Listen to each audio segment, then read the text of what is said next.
Hi folks, this is the first time I'm trying to put my face in the corner of the videos. I'm not sure if I like it or not. I'm actually sitting in our office at home and the lighting isn't that good, so we'll see. I might have to do this differently, but let's have a go at it. This is the first recording for the first week of our virtual learning.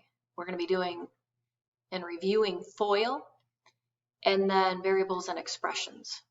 Remember that FOIL is the method for multiplying binomials, okay, where you use first, outer, inner, last, or sometimes it's said outside, inside, last. Let me make sure I have a marker that works.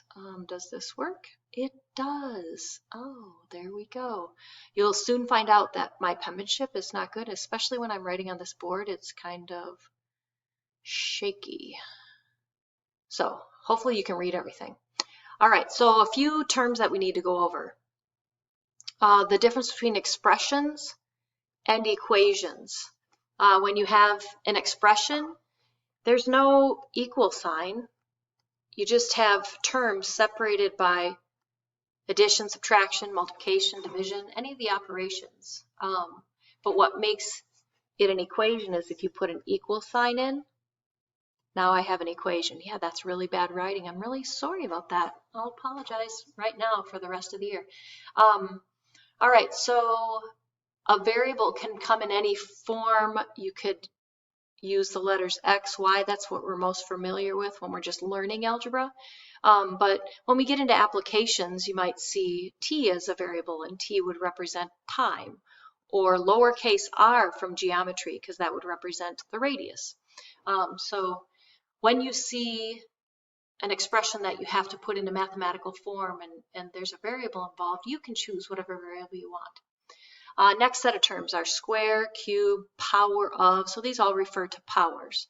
So those terms, if I in an expression it said a number squared, I might choose X and then put 2 in the power position.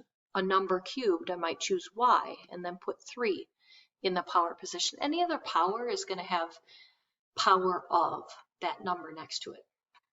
The word quotient is the answer in division. The words of and out of refer to multiplication, and then division. Out of is division and of is multiplication when you see that in a sentence. Difference and sum. There's actually many words that represent difference, like take away, subtract. So that's the subtraction symbol. And then addition could be the total of, the sum of, added to. Those all mean addition. The word is when you put in equals. When we're talking about factors, this goes to the second part of the assignment. Oh, I have some parentheses down here. That would be like if you're multiplying two binomials when you use FOIL, x plus 3 might be one factor, and 2x minus 5 might be the other factor. And you would use FOIL to multiply those two together. Okay, so we'll do an example here coming up on that. All right, one of the assignments for this week is to rewrite word sentences into mathematical expressions. The difference between the product of 5 and a number and 3. So the key words that jump out at me here are difference, product, certainly the 5 and the 3, but then we have a number. Whenever you see a number, that's where you put a variable. Okay, so embedded in this sentence here is the product of 5 and a number. So I might choose the variable x, and that would be product would be multiplication, so 5x would show that. But now I'm saying the difference between the product of 5 and a number and 3. So that means I'm subtracting 3, okay, because that's the word for subtraction is difference. Let's do the second one.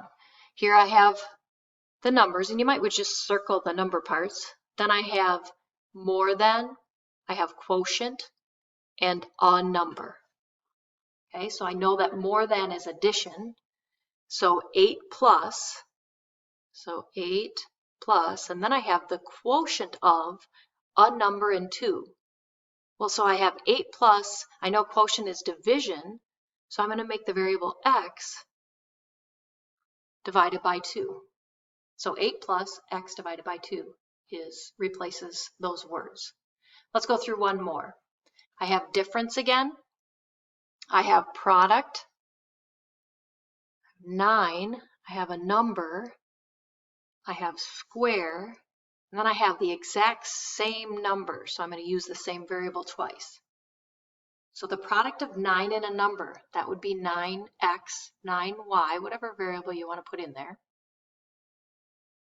Difference is subtraction, and then it's saying the square of the same number. So I'm going to use that same variable, but it's going to be squared. So 9x minus x squared.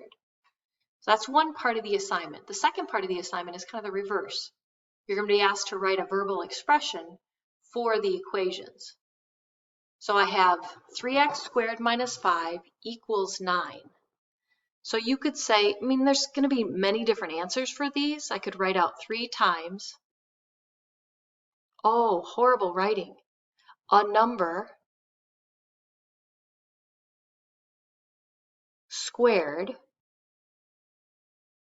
Boy, oh boy, this is a little rough. I'm really sorry, folks. 3 times a number squared, that takes part of that. And I could put in minus, the word minus, instead of writing out the difference of. And then minus 5. And then the last part of it would just be is 9. Okay, so there's the words that represent that equation. Let's do the second one. How about you could do a number plus 2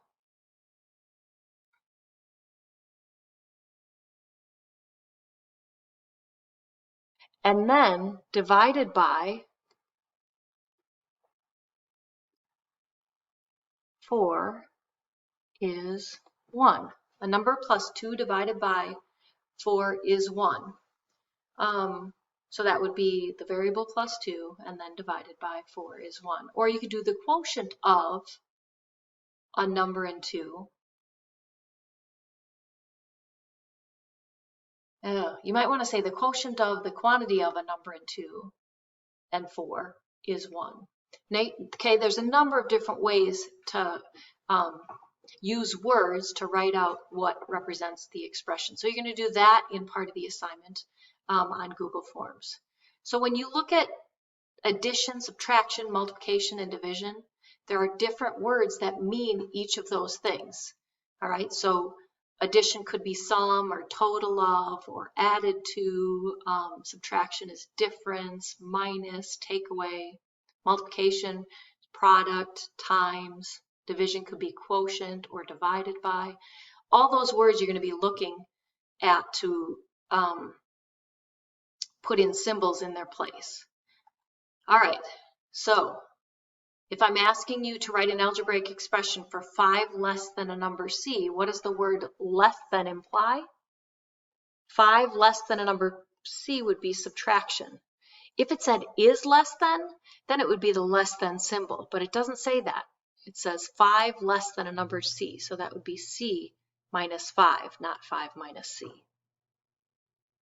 Another example would be for the expression 9 plus the product of 2, and that's supposed to say d. Sorry, it went off the screen there. 9 plus the product of 2 and d. Plus implies addition, and product implies multiplication. Maybe I should write that out. I'll abbreviate it. Okay. All right, so words are key for then putting in symbols in the expressions. So then the last part of, or the second part of this week's assignment is just going to be practicing FOIL, which I think is going to be the easiest part for you. You're going to use the FOIL method, first outside, inside, last. So if I'm doing number 1, I would multiply 2x times x first. Remember, when you're multiplying, you add the powers together. So 2x times 1x is going to be 2x squared. Then I do the outside. That would be the 2x and the minus 2. Remember, this is the same as plus negative 2.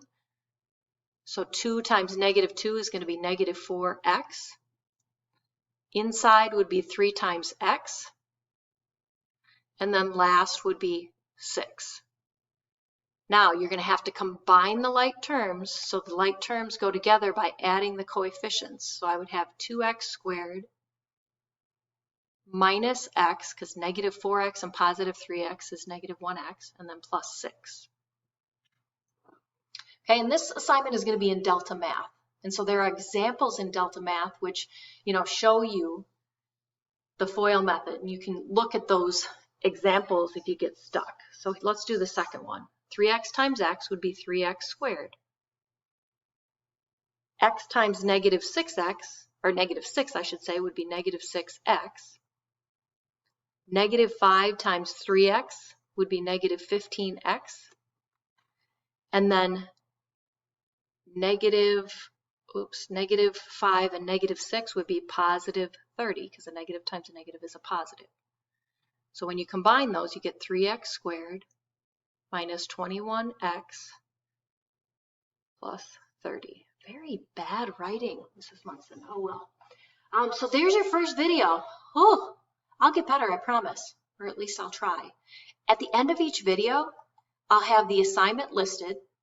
Okay, so you're going to go, for Delta Math, you're going to go to the Algebra 2 September 1st Chapter 02 FOIL assignment and do the 10 problems in there. And then you're also going to do the Google Form assignment, which is on translating algebraic statements. All right, and then I'll always have a puzzle at the end, which is fun.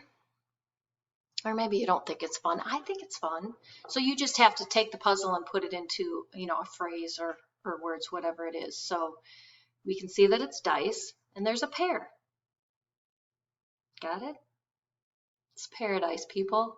We are living in paradise right now. Not really, but we're going to do everything we can to get each other through this time. And I really wish I was with you in person, but this is the best we can do. So please reach out if you need help, you have questions, Delta Math's not working for you. I'm here. So I want to help you get through this with as little stress as possible. And I really look forward to getting to know you through this virtual process. So have a good week, folks.